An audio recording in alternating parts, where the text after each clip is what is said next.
အားလုံးမင်္ဂလာပါကျွန်တော်ဒီနေ့ပြောပြမယ် sharing လုပ်ပေးခြင်းတဲ့အကြောင်းအရာလေးကတော့ကျွန်တော်တို့ eFootball coin ကိုကိုယ်တိုင်ကျွန်တော်တို့ဘယ်လိုမျိုးဝယ်ရမယ်ဆိုတာကိုပဲဖြစ်ပါတယ်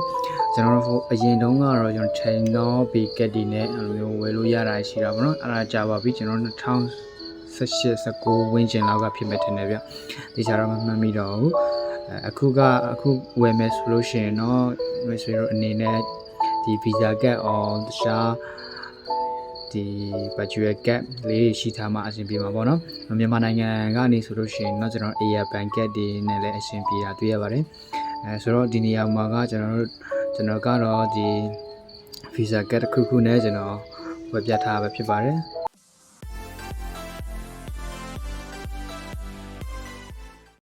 အားလုံးပြန်လဲကြိုဆိုလိုက်ပါတယ်ကျွန်တော်အနေနဲ့ coin ဝယ်ခင်အရင်ဆုံးပြုလုပ်ရမယ့်အဆင့်လေးတွေကိုကျွန်တော်ပြပေးထားပါတယ်ပုံတက်ကနေပုံလေးထိเนาะကျွန်တော်တစ်ခုချင်းစီရှင်းပြပေးသွားပါမယ်ပုံတက်မှာရှိတာကတော့ကျွန်တော်ပထမဆုံးပြုလုပ်ရမှာပဲဖြစ်ပါတယ်အရင်ဆုံးကိုယ့်ရဲ့ Play Store ထဲကိုဝင်ရပါမယ်ခင်ဗျ Play Store ထဲဝင်တဲ့ဒီ Payment as Subscription ဆိုတာလေးရှိရပါเนาะအဲ့ဒါကိုတစ်ချက်ဝင်လိုက်တာနဲ့ပုံနှစ်မှာပြထားလို့မျိုးလေးပေါ်လာပါလိမ့်မယ်ပြီးလို့ရှိရင်ပုံနဲ့ကကျွန်တော်တို့ payment method လေးကိုနှိပ်ပေးရပါမယ် payment method ကိုနှိပ်ပေးလိုက်ပြီဆိုလို့ရှိရင်ပုံတော့မှာပြထားလို့မျိုးလေးပေါ်လာပါလိမ့်မယ်ကျွန်တော်ဒီကိုမှာ Visa Card ရှိရဆိုလို့ရှိရင်တော့ add created on TV Card ကိုရွေးချယ်ပေးရမှာဖြစ်ပြီးတော့မှ PayPal နဲ့ချိန်မယ်ဆိုလို့ရှိရင်တော့ add PayPal ကိုရွေးချယ်ပေးရမှာဖြစ်ပါတယ်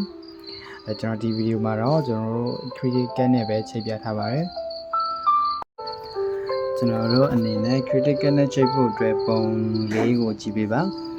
ပုံလေးမှာကိုယ့်ရဲ့ credit card number ပေါ့နော်အဲ့ card number လေးဖြည့်ပေးရပါမယ်ပြီးလို့ရှိရင် MMYY ကတော့ကျွန်တော် credit card ရဲ့ expire date ပေါ့နော် expire date လေးဖြည့်ပေးရပါမယ်ဥပမာ01/27/27ပေါ့နော်အဲ့လိုမျိုးပေါ့ security ဆိုတာ security code လေးထည့်ပေးရမှာပဲဖြစ်ပါတယ်ဒါကတော့ကျွန်တော်တို့ coin ဝယ်ခင်လည်းအရင်ဆုံးပြုလုပ်ထားရမယ့်အဆင့်တွေပဲဖြစ်ပါတယ်ဗျအားလုံးပြီးပြီဆိုလို့ရှိရင်တော့ကျွန်တော်တို့ save cap လေးကိုနှိပ်ပေးလိုက်ရင်ရပါပြီ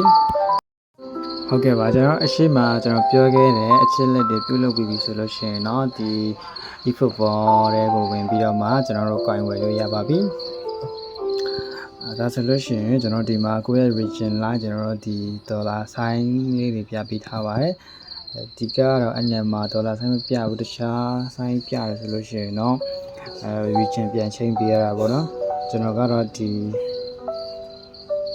dollar နဲ့ပဲဝယ်ပြထားမှာဖြစ်ပါတယ်ဒီနေရာမှာကျွန်တော်တို့နည်းနည်းတော့ဒီ feed တန်ခြင်းလေးတွေတော့နည်းနည်းပူသွားလာရှိတယ်ဗျ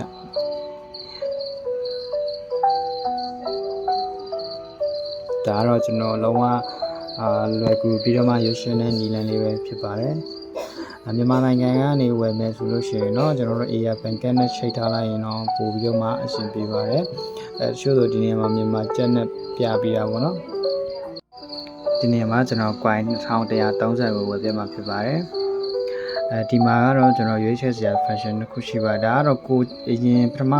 ပိုင်းမှာကျွန်တော်ပြောခဲ့တဲ့ဒီ payment method နေရာမှာ PayPal နဲ့ချိန်ထားလို့ဆိုလို့ရှိရင်တော့ PayPal နဲ့ရွေးပေးလိုက်ပါ Visa Card နဲ့ချိန်ထားရင်တော့ Visa Card နဲ့ရွေးပေးလိုက်ပါဒီမှာသူ့ရဲ့မူရင်းကကျွန်တော်တို့18ပေါ့နော်အားလုံးခွန်ကာဆိုလို့ရှိရင်19,020ကျပါမယ်က130 coin ကို20ပေါ့နော်နည်းနည်းတော့ကျွန်တော်နေရာစီများလို့ထင်ပါတယ်ဆိုလို့ရှိရင်ကျွန်တော် share ဝယ်ကြည့်လိုက်ပါမယ်payment successful ပြသွားရင်တော့ကျွန်တော်တို့ coin ဝယ်တာအောင်မြင်သွားပြီဖြစ်ပါတယ်ဗျာ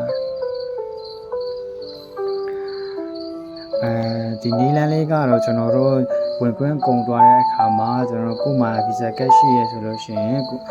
coin လည်းမလောက်တော့ဘူးဆိုလို့ရှိရင်တော့ဒီနီလန်လေးတိုင်းတုံးပြီးတော့မှကျွန်တော်တို့ coin ဝယ်လို့ရပါတယ်အားလုံးအဆင်ပြေကြမယ်လို့မျှော်လင့်ပါတယ်ဗျာဗီဒီယိုလေးကိုဆုံးအောင်ကြည့်ပေးတဲ့အတွက်အားလုံးကိုကျေးဇူးတင်ပါတယ်